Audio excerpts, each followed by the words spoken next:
Все участвую в одном еще, да? Вот этот ваш игрок, короче, играл, подписался, а других тоже не очень не. Ты счастливчик. Что ты сделал? Скажи, дай нам эту формулу. Надо с тобой полететь в Сингапур. Мы с тобой будем там играть.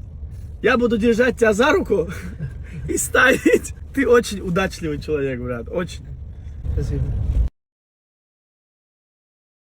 А сколько тебе лет? Через 2 месяца буду 18. Да, ему сейчас 17 лет. 100 человек приехали.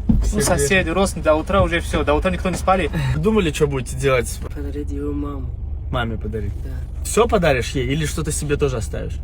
Все подарю маму. Все подаришь маме. Да. Почему ты, когда я позвонил, ты сказала твоя коронная фраза «Я не могу прилететь, у меня учеба». Да, я был в шоке. Оставил учебу, ничего, отпросился? Пытался меня. А чем папа, мама занимается? Мама сейчас учительница работает, а папа бывший военный, сейчас не работает.